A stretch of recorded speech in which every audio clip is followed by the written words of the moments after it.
Hey, what's up, guys? It's Andrew with Insider Music here, and we are Issues! Okay, hey guys, today we're hanging out with Issues at the This Is How the Wind Shift Tour, brought to you by Four Loko. And today I'm hanging out with Issues, and could you guys please introduce yourselves? Hi, I'm AJ, and I play guitar. I'm Sky, and I play bass. That frequency won't show up on their audio. I'm Tyler Carter. And I'm Scout, and I do turntables and keyboards. You could just say you're a DJ. How's 2013 been for you guys so far? Who wants to go? Whoever wants to It's go been my millennium. It's been my millennium. already? Yeah, because like 2000 wasn't a very positive uprising for me, so 2013, I'm starting my millennium now. Yeah, Feel me? Okay. I feel you. Awesome. Yeah, we've this band has only really been in existence for like less than 6 months or something, and we're already on like so many cool tours, hanging out with so many cool bands. This is my first tour ever. I'm just having a good old time.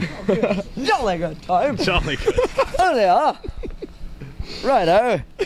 Yeah, 2013 is only the start. I mean, like the end of 2012 is when we formed the band. But like 2013 is definitely like the takeover, so we're ready. We're ready to take it by the balls. All that. Good? Yeah. Speaking of tours, you guys are about to head out on the Right Back at It Again tour with A Day to Remember and of Mice and Men. How does it feel to be touring with one of the biggest bands in the scene? I mean, to be honest, like I'll speak for everybody. Like I've been waiting to tour with them for years. I mean, you all know like my previous band. Like that was like one of our biggest goals, was just to go out with them. Like we love the band. I mean, the band is what it is, but just you know, the fan base they have and the drive like that their tours bring. And yeah, I mean, I'm just stoked. We're all really stoked. So back in November, you guys released an EP titled Black Diamonds. How'd you guys come up with that name and the album art itself? The album art? Yes, and the name. Oh, okay. Let me tell you about the name. You know, my boy Scout, though. My boy Scout, he put out a song called Black Diamonds. This was before Scout was like an official member of the band. Like me and Scout, we started the band technically together, and we were writing together. But Scout, you know, was like working at Atlantic Records and in Los Angeles and was just doing his thing. So he wasn't really, you know, out for it. But then, you know, he put out this EDM track called Black Diamonds, and I got this whole vision for black diamonds in the rough, like, you know, diamonds in the rough, like we all have issues, whatever. Like that's how it came about, but like our fans are more fucked up, like our band's more fucked up. So we ain't diamonds in the rough, we black diamonds in the rough. And I took that from his track though, but his track was hot though. Yeah. His track was hot. We ended up using it, retooling it, and using it for the intro of the EP. So. But yeah, and then the artwork was just basically done by this guy that our manager was a really big fan of, and he just did up a couple samples. We thought that one was the strongest, and we just really love it. We love like kind of how it has some like Illuminati sort of connotation. Can't talk about that, bro. Brother. People are watching. Next question. Next question. We can't talk about that.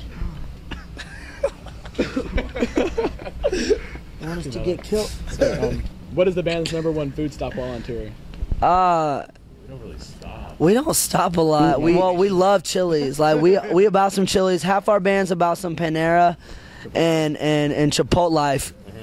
We got that Chipotle. Yo, shout out to PHC. Yo, if you're watching this, yo, Cristobal and Kevin, yo, my dudes like Chipotle. No, yeah, we rarely go out like that, but those are our favorite places. Otherwise, we're really just getting like cold sandwiches at like, you know, like, yeah, Waha and like Wawa, whatever. I eat tuna out of can. I stock up. I eat Funyuns. My fans bring me Funyuns. If you could have an unlimited supply of one thing, what would you have? And it can't be food or water.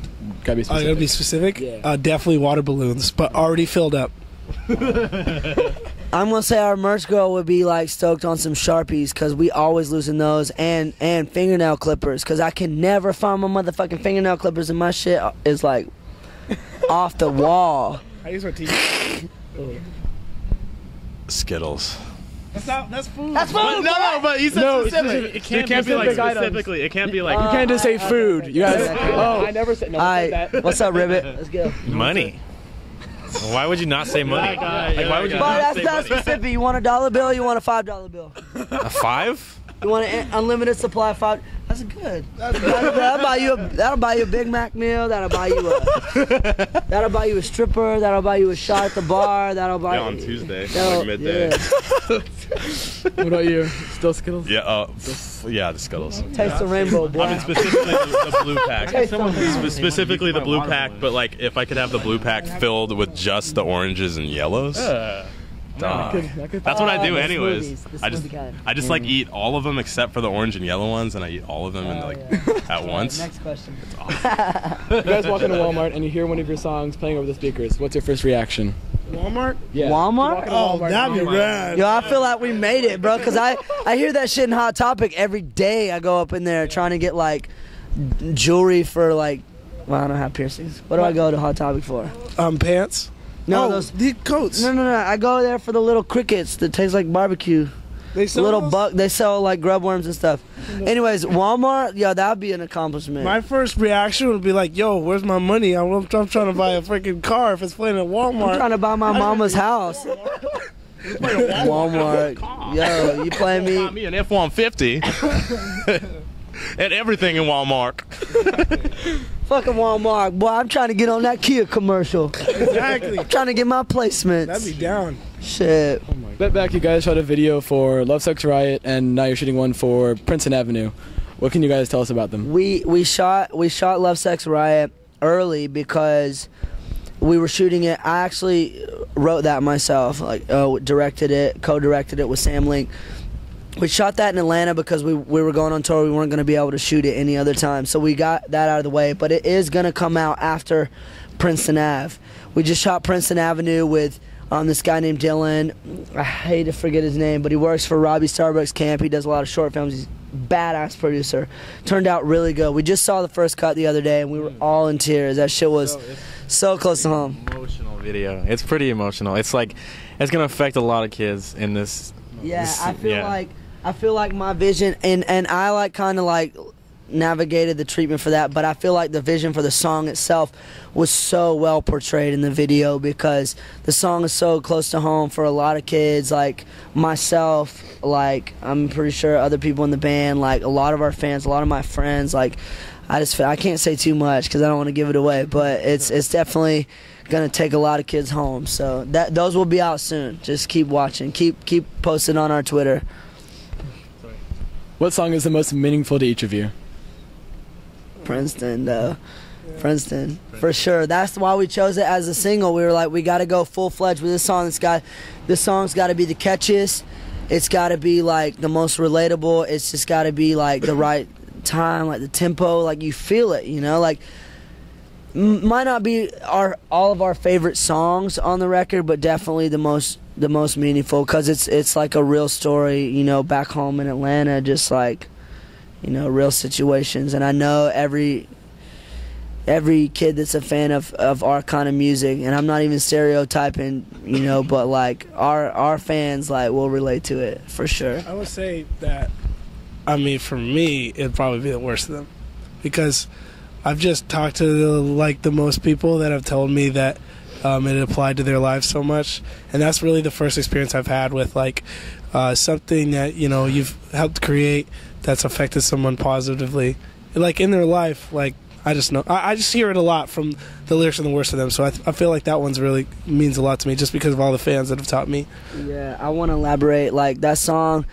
you know, is like, I mean, everything I write, like lyrically, is about me in a perspective, or like, you know, in retrospect of my life, or it's about like somebody I've met or like dealt with. But that song was written so casually and so simply that it literally can go for everybody. Like you can take it as you want and make it into what you want, and it'll still like mean something to you. But not only that, but it was the catchiest, most repetitive song on our record, so it really instills that in your mind. So You guys talking about making that song a single. What goes into choosing which song becomes a single? Ty will tell you. I just feel like usually it's What?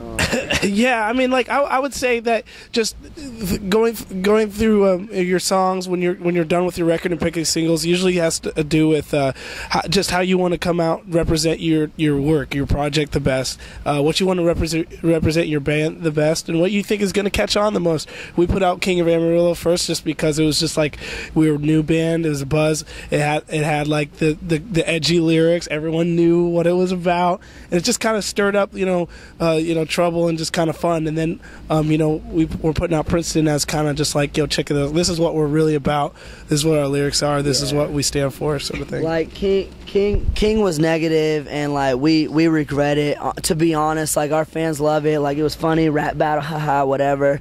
But in real life, like we regret it. We regret ever using something like that to boost our career, or using negativity to kickstart our band. We didn't. That's not even a single. Like we don't even claim that as a single. That was just the first song that was written and ready to go. But something like Princeton or Love Sex Riot is just more fun. It's more catchy. The length of the song. There's so much to it. That's just like, like it's bad when you like write a song and you go around humming it all day. It's like, I feel conceited, but that's the single because like it's obviously the catchy. Do you guys have any side jobs when you guys aren't on tour? I'm a recording engineer. I work at Atlantic Records, like their hip hop studio in LA, and that's what I do to make money. I don't have a job. Ever. Has never. Wait, I do guest vocals on the side, but I'm maxed out for 2013. But what you do? What do you guys? Usually I work in like. I record, but usually for no money still.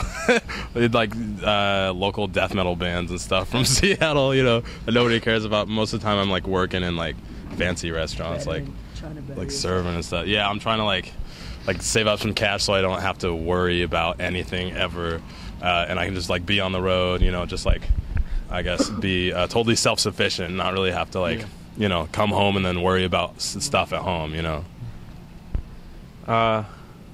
I mow my grandparents' lawn. I'm Wait, what orientation are you? Mexican. No, I mean I have another band back home. It's like a heavier melodic hardcore band that I do stuff with. Hey. Oh yeah. Yeah, but that's a band. I play drums in a heavy band back home too, but It's called what? we're called Memoria Brooded, and we play beatdown hardcore gent Who stuff. are your guys' major influences on what you do as a band? As a band, other hardcore bands in the scene, include like Gideon and Legend and bands like that. But then also new metal stuff like Seven Dust, Linkin Park, and then we also we get down on that gent like Meshuggah and volumes like some homies. Periphery, Yeah, and then like that. but then we also like pop and soul me and and stuff. Scout go way into the pop just because he's a producer and an engineer for R&B, pop, jazz, hip hop. Like I'm all about that. That's what I grew up on. That's but really like it doesn't even come from an influence of other artists or whatever. It comes from just an influence of music in general. Like we got hip hop, R&B, jazz right here. R&B vocalist, like I have a heavy heart, like I was in a metal band. I grew up playing in bands. We got a melodic hardcore kid here. We got a black metal kid here, and like just everybody that's involved in the writing. Everybody that's involved in the writing of our band is just super diverse. So we put it all together in a bowl, and that's what you get. You get issues, and it's no particular genre. It's just balls. If you guys could headline a tour, what 3 bands would you like to bring with you? That's gonna be different for everyone. I already know that. I mean, different, because I would bring out like This of the Apocalypse, and I'll bring out This of the Apocalypse, Glass Cloud, and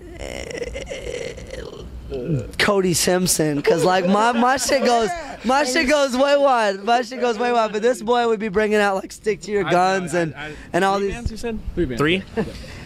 If we're talking like strictly bands that we like, then I'd probably bring out The Ghost Inside, No Bragging Rights, and Stick to Your Guns. But if we're talking about like friends, you would hope they bring out us. Let's talk about we bring out Creations and we bring out Creations and and Legend. and Forrester Gray. Forrest the Great. No, but if we're like talking like friends, then I'd bring out Glass Cloud for sure. Yeah. Our friends back home in Save Your Strength. Yeah, they're sick. Save Your Strength. They're sick. And then And AMB, dude. Mir. I'm Memoria Brooded. I'm Memoria Brooded. I'm Memoria Brooded so Ty could play 2 sets a night. We would never bring out Almeria ever. Do you guys have any hobbies besides making music? Rollerblading. I love rollerblading. And I'm not talking about fanny packs at the beach, dang it. Quit telling me that. No. Aggressive rollerblading. He talking about one line, fruit booting to the max. Soul skating. Jerry Roush is giving me so much crap, dude. He thinks rollerblading is so gay. But I will tell you this. You're probably right. But it's sick. Yo, introducing our drummer Case over here. Where you going? I thought you were coming back. Come back. Holla back. Here you go. I'm Case. I got some hobbies though. Like I like to croquet. I like to knit sweaters. Wait, do you really? No. I just like all purpose, like music is my thing, like all purpose. I like to act, I like to write, I like to produce, I just want to do all sorts of shit, you know? Anything creative. What's your hobby? Wait, give us your vocal. It's fine. It's my mic. It's my mic. say to And talk about an interview. Yeah. Give us your hobby of your Frederick Douglass voice. Oh, God. Well, generally, when I find myself alone in my study, I tend to write poetry and lyrics. And also, I write scary-ass death metal. Words to the fans. Yeah, I Case got it. Case got it. Wait, all right, just one. Yeah. To the fans, we're all black diamonds in the rough. I'm a drummer fresh out of high school. Sing it, please. Sing it. Do it. You gotta sing it. Okay, here's my last one. Take it home. Take it home, brother. Wade in the water. Wade in the water, children. Wade in Sing the it, water. Sing it, brother. It's gonna carry me home. Oh, Lordy, he is my friend. He is your friend. He has taken the fire from me. Yeah, yeah. Oh, I've been stricken by the spirit. I've lost weight. Hi, my name is Sky. Nobody knows me yet. So what's up, guys? I want to do the typical band thank you to everyone that's like actually supporting us and stuff, because we have a pretty freaking weird sound as a band, but you guys like it. Weird dudes. Yeah, and it's just sick that you guys gave us a chance, and that you gave me and Ty and Sky We are a chance. Issues and Inside of music. oh what the.